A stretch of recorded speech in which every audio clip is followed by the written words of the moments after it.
জীবনে একজন সঠিক মানুষ আসলে তার জন্য যে কোনো কাজ খুবই সহজ হয়ে যায়। যে মেয়েটা একটা সময় বলতো আমাকে দিয়ে সংসারের এসব কাজ হবে না, সেই মেয়েটা আজ সকল দুঃখ কষ্ট ভুলে প্রিয় মানুষের জন্য খুব মজার মজার রান্না করে। প্রিয় মানুষের মুখে আজকের রান্নাটা খুব ভালো হয়েছে, এই একটা বাক্যই সারাদিনের সকল ক্লান্তি ভুলিয়ে দেয়। আমার নতুন আরো একটা ভিডিওতে সবাইকে স্বাগতম। রাতের বেলা কি কি বাজার নিয়ে আসলো আর আমি সারাদিন কি কি করলাম, এই সব নিয়ে থাকছে আজকের ভিডিও। হ্যালো এভরিওয়ান, আসসালামু আলাইকুম। কি অবস্থা সবার? আই হোপ সবাই ভালো আছো। আমিও আল্লাহর রহমতে অনেক বেশি ভালো আছি। এই বাজারগুলো আমার গতকালকে রাতেই নিয়ে আসছে।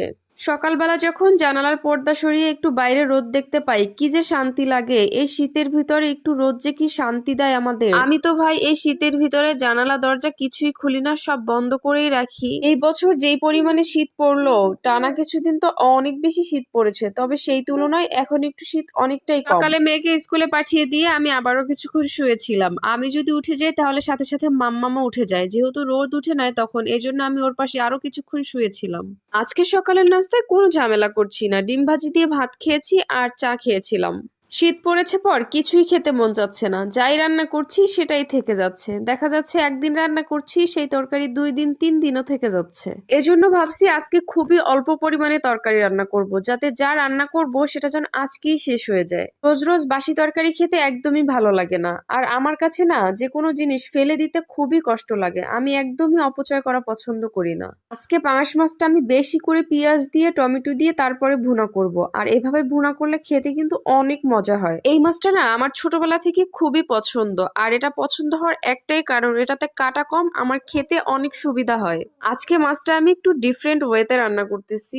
মাংসে যে যে মশলা ব্যবহার করা হয়, আজকে মাছে আমি সেম মশলাগুলোই ব্যবহার করেছি, শুধু সালিলাইস ব্যবহার করিনি। শীতকালে আমি যাই রান্না করি সবটাতেই আমি ধনেপাতা ব্যবহার করি, কারণ এটার স্মেল আমার খুবই ভালো লাগে। মাছের তরকারি রান্না করেই আমি মাম্মামকে গোসল করাতে গিয়েছিলাম। আমি শীতকালে ওকে 12টার ভিতরেই গোসল করিয়ে ফেলি। এই সবজিগুলো আমার ফুপিকে আমি কাটতে বলেছিলাম, সে কেটে দিয়েছে। আমি এসে জাস্ট ধুয়ে রান্নায় বসিয়ে দিয়েছি। আজকের ফুলকপিটাও আমি একটু ডিফারেন্ট ভাবে রান্না করতেছি, তেলে ভেজে। তারপরে সব সময় একই ভাবে রান্না বান্না আমার একদমই ভালো লাগে না, আমি মাঝে মধ্যেই একটু ডিফারেন্ট ভাবে রান্না করি। হয়তো এভাবে অনেকে রান্না করেছে, বাট আমি আগে কখনো করিনি, আমি এই ফার্স্ট টাইমই রান্না করেছি এভাবে। ফুলকপির তরকারিটা আমি বাটা মাছ দিয়ে রান্না করেছিলাম, আর বাটা মাছগুলো কিন্তু আমাদের পুকুরের একদম তাজা তাজা ছিল। আচ্ছা একটা কথা বলি, বিয়ের আগে কিন্তু আমি কোনো কপি জাতীয় কোনো তরকারি খেতাম না। ফুলকপি, বাঁধাকপি বলেন, মূলা বলেন, এই টাইপের কোনো তরকারি আমি কখনোই খেতাম না। তবে বিয়ের পরে আমি সবকিছুই আস্তে আস্তে খাওয়া শিখেছি। আজকের ভিডিওটা আর বড় করছি না, আজকের ভিডিওটা এখানেই শেষ করছি।